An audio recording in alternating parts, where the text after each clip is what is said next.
High above the sleeping world stood a city made of bridges and glass, drifting gently among the clouds. By day, it gleamed like a jewel. By night, it glittered even brighter, for the people of the Sky City believed that light was everything. They polished their towers until they shone like mirrors. They wore robes threaded with sparks. They competed, quietly and endlessly, to be the brightest of all.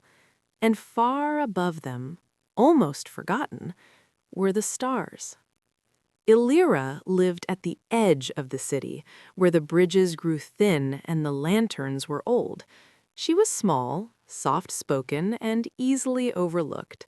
While others chased brilliance, Elira cleaned what they ignored: dusty windows, cracked lamps, and the city's oldest lanterns that no longer impressed anyone.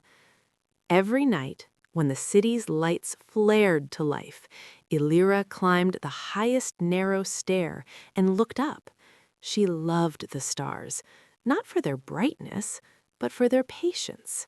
They never competed. They simply were. But lately, something was wrong. The stars were fading.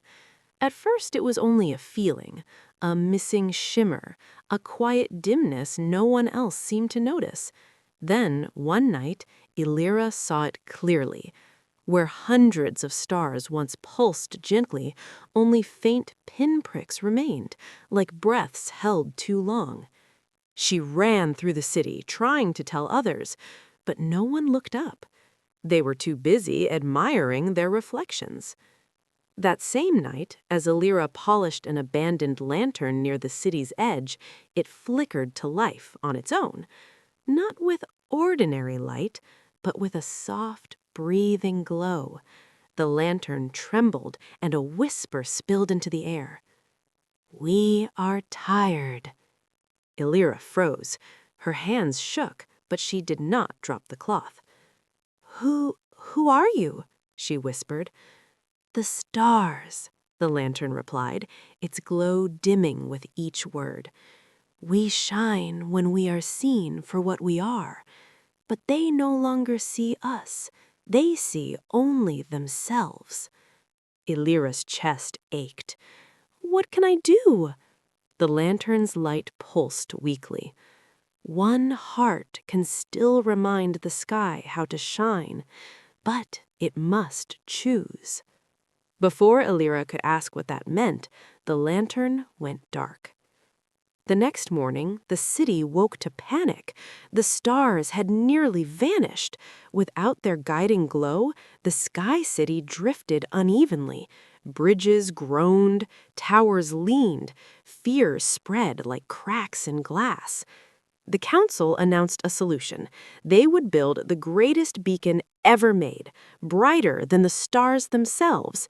It would prove the city's greatness and banish the darkness forever. Everyone cheered, except Elira. She felt the lantern's whisper echo in her heart.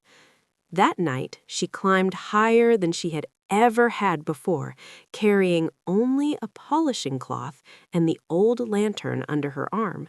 She crossed bridges with missing rails and steps worn thin by time until she reached the highest spire, where the sky felt close enough to touch.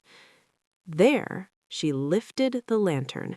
It glowed faintly, as if struggling to breathe. Elira polished it gently, not to make it brighter, but to make it clear. As she worked, she spoke softly. She told the lantern about the city below, about the people who had forgotten to look up, about how much she missed the stars. One by one, tiny lights stirred above her. The stars flickered. Elira smiled, tears in her eyes. It was working. Then the beacon ignited.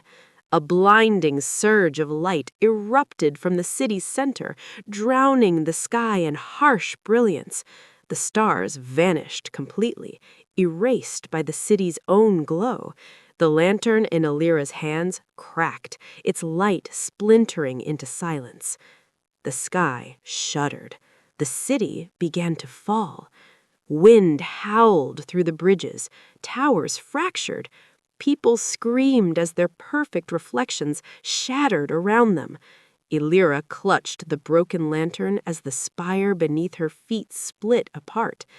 In that moment, she understood. The stars did not need to be replaced. They needed to be remembered. Elira did the only thing she could. She climbed onto the edge of the broken spire and held the shattered lantern high. She did not try to fix it. She did not try to shine. She let it go dark. And in the darkness, she spoke, not to the stars, but to the city. "Look up," she whispered. Her voice was small, but it carried. As the beacon's light flickered, people paused.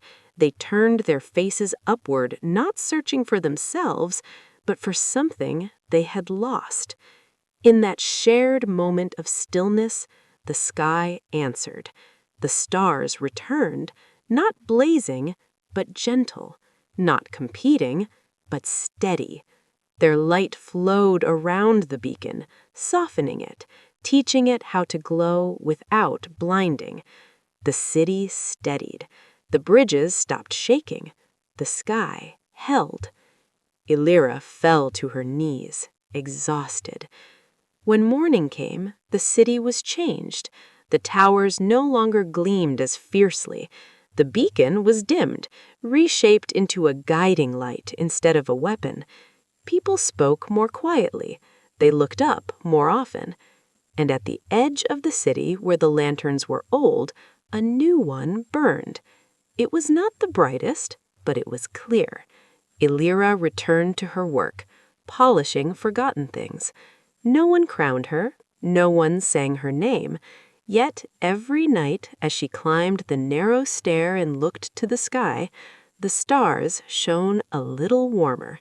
And sometimes, when the wind was kind, they seemed to twinkle just for her, not because she was bright, but because she remembered how to see.